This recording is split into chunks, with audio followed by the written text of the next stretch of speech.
Ora viva, vamos lá então explicar o que é que nós temos aqui à nossa frente. É o Revox B760, que neste momento está ligado, está a funcionar.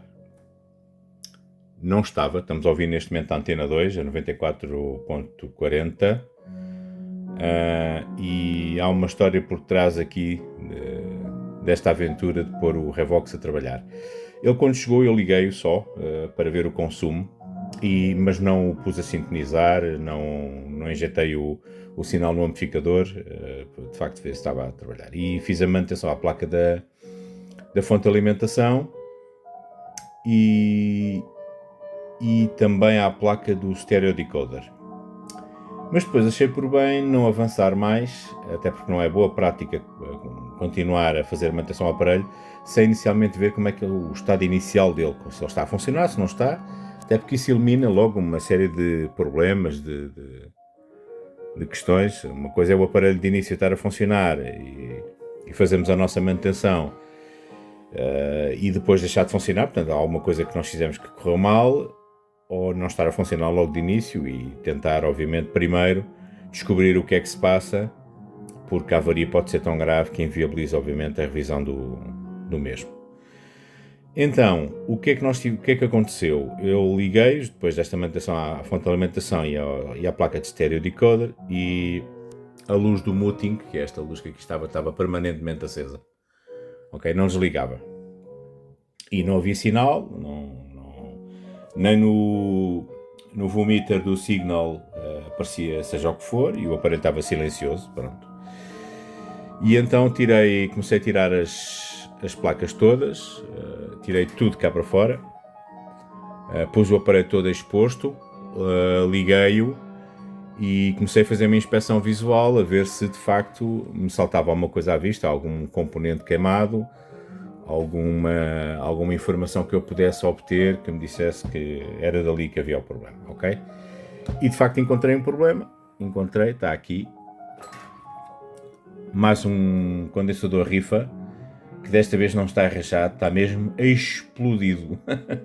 Explodiu de uma forma violenta e tenho a impressão que chegou a pegar fogo, ok? Isto está tudo queimado aqui, não sei se vocês conseguem ver, isto está tudo queimado, ok? Portanto, este arrebentou em grande e dá-me a impressão que deitou uma labareda, porque isto está tudo em carvão aqui dentro, ok? Pronto, substituí, está ali atrás, estão a ver aquele condensador amarelo que ali está? Pronto, era ali dentro que ele estava e foi substituído já por um condensador X2 de segurança, porque isto são condensadores supressores, são condensadores muito importantes, porque podem dar cabo, se estiverem ausentes quando se liga e desliga o aparelho, podem dar cabo da eletrónica. Para substituir este condensador foi uma carga de trabalhos, porque ele está ali escondido juntamente com o transformador. Eu tive que tirar esta parte da frente toda, tive que tirar este bloco que aqui está, este bloco teve que sair para poder aceder ao condensador, mas já está.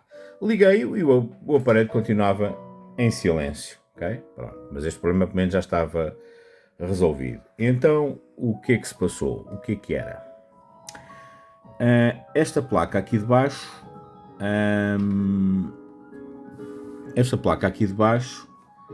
é a placa de áudio. E esta é a placa que eles chamam de placa lógica, ok? Esta placa aqui de cima controla com lógica uma série de eventos, de sinais que recebe, e depois toma decisões, ativa e desativa determinadas coisas. E é esta placa que está aqui em cima que é responsável por ativar o sistema de muting e pôr o aparelho em silêncio, uma espécie de proteção. Mas recebe informação daqui. E eu tenho um aparelho que é um aparelho que me dá imenso jeito e que já me ajudou a resolver vários problemas, que é um Signal Tracer. É um Signal Tracer e eu vou-vos mostrar o aparelho, eu tenho ali, eu vou buscá-lo para vos mostrar o que é que aquele Signal Tracer faz. Aquele Signal Tracer tem a capacidade de sondar sinais de áudio ou de RF, ok? Portanto, por proximidade, a sonda aproxima-se de um fio ou de um componente e consegue ouvir, digamos assim, o que é que está a passar à volta daquele componente. E o que eu fiz foi, vim aqui a esta placa à placa de primeiro controladora, portanto é esta placa de lógica, e fui ver estes fios cinzentos que aqui estão, este fio cinzento que aqui está, que é o que traz o sinal, o sinal de rádio já, portanto aqui já é mesmo rádio, não é, portanto é áudio, não é radiofrequência, e fui ver se de facto o sinal estava aqui presente e estava em silêncio, ok? Não havia absolutamente nada. Não chegando sinal aqui, esta placa o que faz é, na presença de sinal, na ausência de sinal, ativa o muting e automaticamente, e não há sinal nenhum, não há o vomita, o sinal não acusa nada, nem sai som do aparelho. E depois fui aqui abaixo, esta placa de áudio, que é de onde sai esse fio cinzento, já descodificado e ligeiramente amplificado, e fui ver aqui esta placa. E no fio também cinzento que sai, também não, estava em silêncio. E então andei com o Signal Tracer a percorrer o percurso todo desta placa de cima a baixo, até que apanhei o sinal. Consegui ouvir a antena 2 e consegui posicionar o sítio onde o sinal estava presente e onde ele desaparecia. Okay? Eram num destes ICs pequenininhos de 4 pinos que aqui estão, e tirei a placa para fora, olhei para o lado da soldadura e havia uma soldadura fria nesse AMPOP, neste amplificador operacional. Dei-lhe um toquezinho com o ferro, pus um bocadinho de solda, voltei a montar a placa e está o aparelho a cantar, ok? Pronto. Era este o problema. Uma coisa tão simples e tão importante, e isto acontece tantas vezes neste tipo de equipamentos, uma soldadura fria, ok? Isto começou a funcionar e eu estou perfeitamente de boca aberta e de ouvidos atentos. Isto está em estéreo, ok? A antena que está ligada aqui é uma antena de 300 ohms que está ali em cima, ok? Está ali, vem por aí abaixo, está ligada aqui atrás, é esse fio castanho. E a qualidade de som e o ruído disto, a relação sinal-ruído é astronómica. Eu há bocado, quando o liguei e ele começou a funcionar, estava a tocar uma música clássica com uma orquestra e o sítio onde eu estou parecia que estava numa sala de espetáculos. Eu não estou a exagerar. E isto está com sinal, neste momento, vai aos 4, ok? Pronto. E isto pode ter um sinal mais forte. Imagino que com mais sinal menos ruído terá, como é óbvio, né? Portanto, está a funcionar, está com uma qualidade sonora fantástica. Isto para já prova que o aparelho, em termos de componentes ativos, portanto os circuitos integrados e transistores, está tudo a funcionar bem, está tudo impecável, não há problemas nenhuns. E obviamente agora vou continuar a minha senda pelas placas todas que aqui estão, portanto esta já está, a próxima vai ser aquela e vamos estar por aí fora. Esta placa que aqui está é a placa que tem lógica e tem as memórias, o arquivo de memórias para as estações de rádio. Isto é tudo radiofrequência, que é onde entra o sinal todo, o sinal entra aqui é que se faz a calibração e o alinhamento. Okay? Portanto, absolutamente divinal a qualidade de som do FM disto. Como estão a ver, nós estamos em Lisboa, portanto 94.40 e o tuning está exatamente, se eu mexer aqui nisto e mexer para os 45, estão a ver a agulha a desviar-se logo. Portanto, isto está absolutamente calibrado. Esta frequência 94.40 é a principal desta estação de rádio e se eu for mexer aqui, ele indica logo que não está centrado, ok? A agulha mexe logo. Portanto, isto está calibradíssimo já, para já. E depois, cada vez que se toca no aparelho, ele liga ao muting e volta a desligar automaticamente, que é para evitar ruídos, digamos assim, do éter do FM entrar para o áudio. Portanto, isto é, de facto, é um equipamento de 1970 e tal, com um nível que, sinceramente, era muito à frente para a época. Muito à frente mesmo.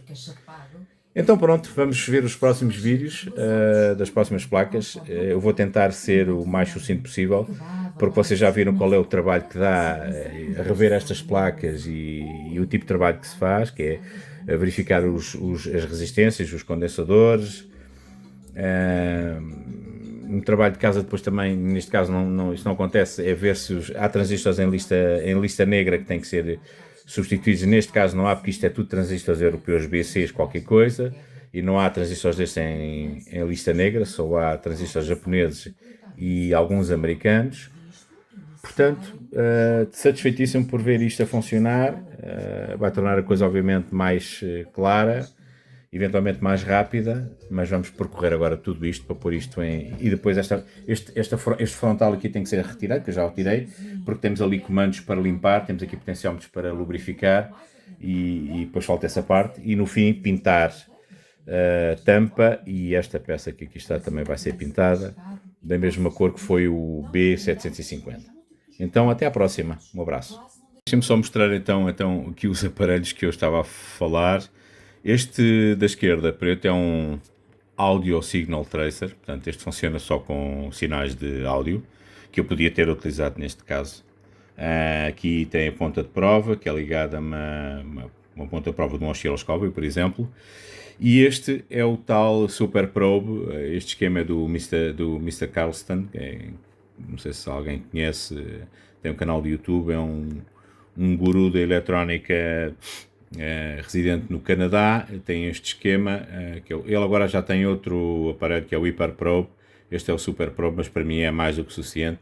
Esta ponta que aqui está vermelha é a ponta que portanto, eu aproximo dos componentes eletrónicos ou dos fios e ele consegue ouvir o que é que lá está a passar.